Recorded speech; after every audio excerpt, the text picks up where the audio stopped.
New Deep Dive.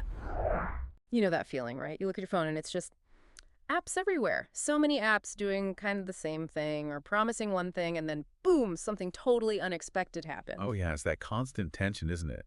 We want the cool new features, but then we end up with this digital clutter and sometimes, yeah, those unintended side effects. Exactly. And that whole idea, that tension really sets the stage for what we're digging into today, the Threads DM rollout, because it's been, well, controversial, is putting it mildly. Definitely. We're going Oh. deep on this one. We've got articles, user comments you sent in, research, trying to get to the bottom of why this most requested feature, as Meta calls it, is causing such a stir. Right.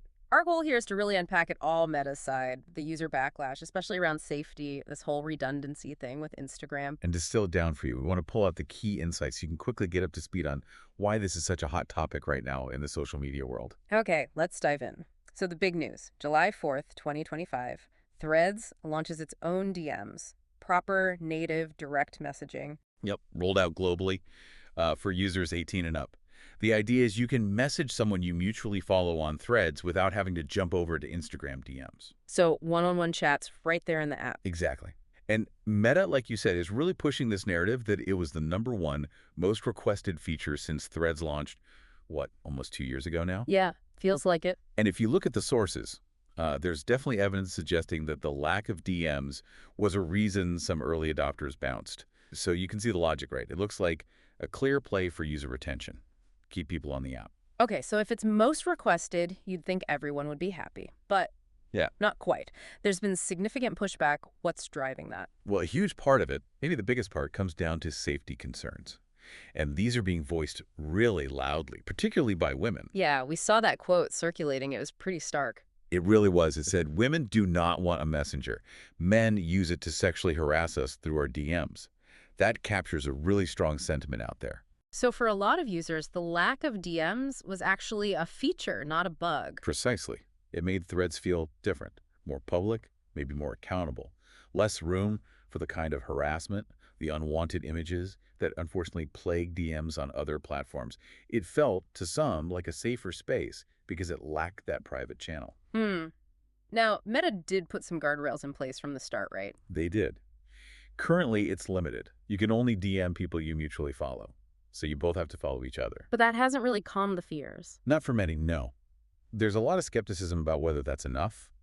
People can still follow, get accepted, and then send unwanted stuff. The mutuals only thing isn't seen as foolproof. And this ties into that term, enshittification. Yeah, some critics are definitely framing it that way. The idea that platforms gradually degrade the user experience, often by adding features focused on engagement or growth metrics, even if it makes the platform worse or less safe for existing users. It really throws that conflict into sharp relief, doesn't it? Expanding features versus keeping the space safe, especially for groups who are more often targeted. Absolutely. And that leads directly to the next big point of contention, the demand for an opt-out. Right. People don't just want filters, they want to switch. An off button for DMs entirely. Exactly. Right now, your only real control is unfollowing someone if you don't want messages from them. You can't just say, I don't want DMs on Threads, period. And that's really frustrating for users who specifically chose Threads because it didn't have that private messaging layer. It feels like Meta could do this, though. Didn't they add an opt-out for something else before? They did. Back in November 2023, they added an option so you could stop your Threads posts from automatically showing up on Facebook and Instagram. So the technical capability for opt-out seems to be there. Which makes the current situation feel, well, less like a technical limitation and more like a choice. That's exactly how many users see it. They see blocking and reporting as reactive, dealing with a problem after it happens. They want a preventative measure. Let me decide if I even want this channel open on my account. It really makes you think, doesn't it? How much control do we as users really have over our online spaces? What does safety actually mean on these platforms day to day? It's a fundamental question. And adding another layer to this whole debate is the whole Instagram connection, the history there. Right. Threads wasn't built from scratch. It was spun up incredibly fast. What was it, 5 months? Just 5 months, yeah. Largely by reusing Instagram's code, its back-end infrastructure. Yeah. It was a strategic move to quickly offer an alternative when Twitter was going through its changes. And it worked at first. That initial growth was explosive. Absolutely massive. 100 million users in 5 days. But that tight integration, building it so fast on Instagram's foundation, it created its own set of problems, which leads to the redundancy argument. Yeah, we saw users asking that question, why do I need threads? Exactly. The quote was something like, why does Threads exist when you can write a lot, do the same in your story, posts, reels? Basically pointing out all the overlapping ways to share content across Meta's apps. And the technical side of that integration caused headaches too, right? Like the account deletion issue? Oh yeah, that was a big one early on. You couldn't delete Threads without nuking your Instagram account. They fixed that, allowing deactivation. But it showed how deeply intertwined they were. And even DMs between mutuals on Threads could get complicated if they weren't also mutuals on Instagram. Right. Little technical snags like that just reinforce the feeling that it wasn't quite its own thing yet. And all this redundancy, this confusion about what Threads was, it definitely played a role when users started dropping off after that initial surge. So now Meta's trying to fix that, trying to separate them more. Yeah, they're actively working on what they call decoupling Threads from Instagram's architecture. It involves rewriting business logic and backend. This is basically tackling tech debt. Tech debt sounds expensive. It is. It's the price you pay for speed early on. You cut corners, you build fast on existing stuff, and later you have to go back and do the hard, slow work of rebuilding it properly, making it independent. It slows down future innovation, too. So it's kind of weird then, isn't it? They're spending all this effort to decouple Threads from Instagram, but then they add DMs, a feature that also potentially ties into Instagram DMs. How does that square? That's the million-dollar question, isn't it? Yeah. It highlights this real strategic tension.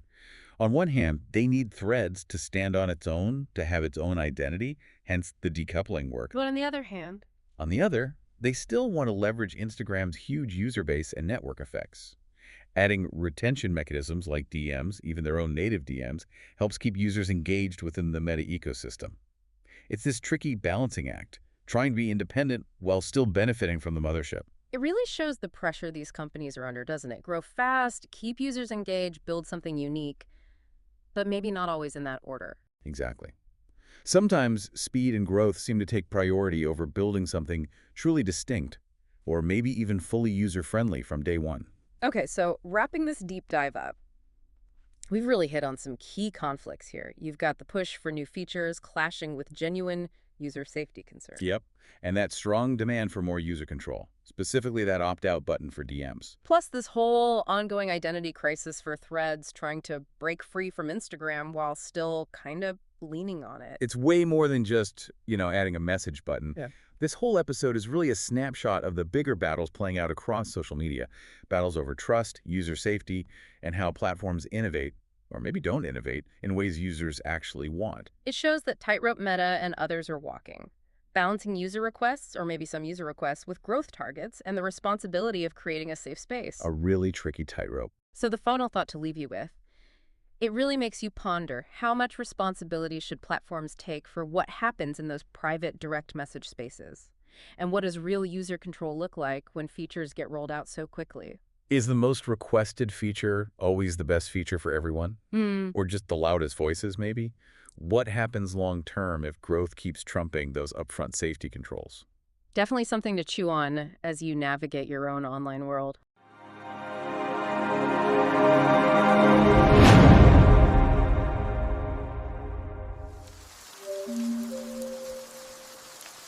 Subscribe.